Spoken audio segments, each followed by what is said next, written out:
January is traditionally the month with the highest number of evictions in it. And if anecdotal evidence is anything to go by, that is likely to be the case again this year. For hundreds of renting households throughout the state, January 2019 is Black January. It's the month in which they were evicted, or the month in which they've received a notice to quit. Now, the state's homelessness numbers for the month of December are due to be released next week. They are likely to go over the 10,000 mark. Indeed, they may well surge over the 10,000 mark. A shocking failure on the part of the Minister, a shocking failure on the part of the Government. Now, the bill represents an attempt to place a sticking plaster on that wound. Under pressure from massive public criticism and an emerging housing protest movement, the Minister and the Government are taking some hesitant steps to improve renters' rights here. We'll support any improvements, and we won't be blocking the bill at second stage. But we will also point to the many shortcomings and seek to improve the bill. I don't have time to go into all, but I want to highlight a few in this speech. First of all, on the issue of penalties for landlords that are non-compliant.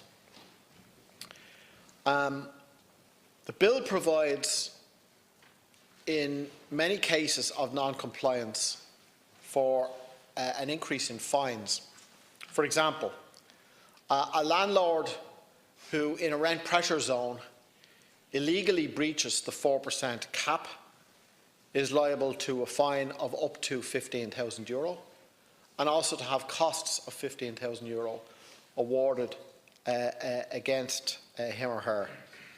That is a step forward, but does it go far enough? Look at the consequence of what that landlord has done.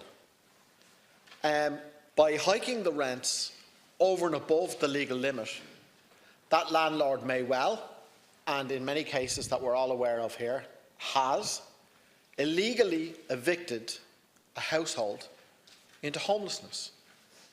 That act can adversely affect the lives of men, women and children. I note the comments of the Children's Ombudsman, who's talked about the effect that homelessness can have on children, including young people especially. Now, is a fine a sufficient penalty for a landlord who knowingly evicts a family effectively into homelessness as a result of a rent hike illegally?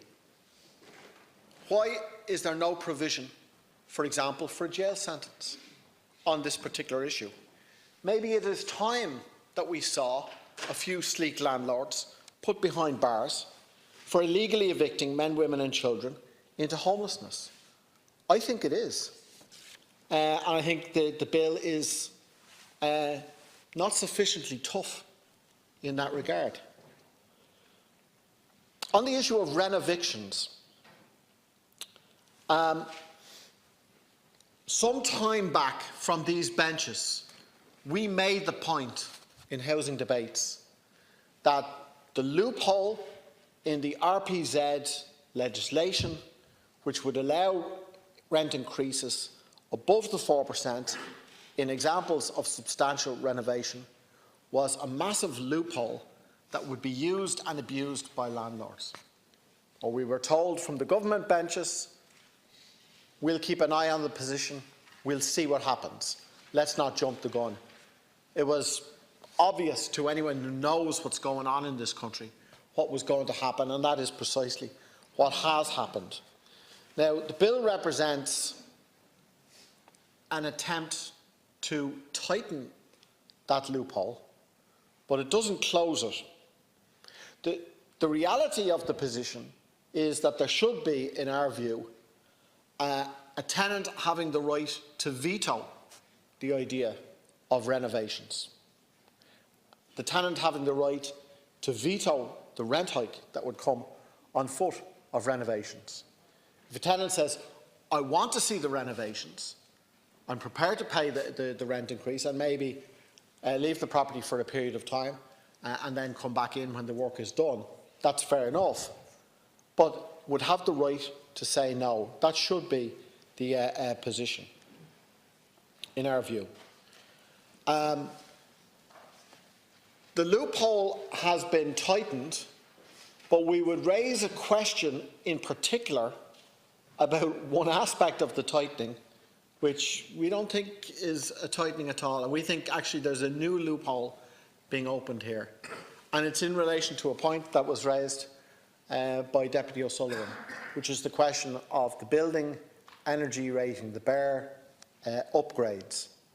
The 4% rent cap can be got around, and a bigger rent hike can be increased where there is a BER upgrade. Now, I'm no engineer, and I stand to be corrected, but I can foresee many circumstances where you would have a building energy rating upgrade that doesn't require massive change, massive investment, massive renovation within a property. And I would pose the question, does that clause not provide landlords with a new loophole whereby rents can be hiked above the 4%, and on foot of that, in cases residents forced out into homelessness for what is far from a major change within a property? We'd like to see that loophole closed. I agree with the points that have been raised by Deputy O'Brien about circuit court confirmations, and I think that will be an important debate at committee stage to register that point here. The increased notice that landlords must give under the terms of this bill when issuing a notice to quit represent a step forward. I think that is a sign of the pressure that is being exerted by the emerging housing protest movement. But the notices are not anything to write home about, the new changes. Someone who has been living in a property for more than 3 years and less than 4 years, instead of 84 days notice, they now have to be given 120 days notice. That's 4 months, maybe even slightly less than 4 months, for someone who's living in a property for nearly 4 years and who's about to have their life turned upside down. I mean, I'm in favour of a ban on economic evictions, but if you're going to allow evictions in certain circumstances, I would have thought that a tenant in that circumstance should be entitled to at least double, if not more, that type of notice.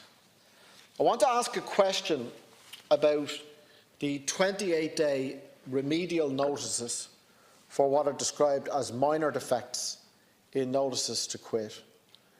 Now, the current position, as I understand it, is that a landlord who issues a notice to quit which has information in it which is incorrect, I'm not talking about a tiny slip, but information that is in it about it that is incorrect, maybe the number of days notice, the name of the tenant, things of that kind.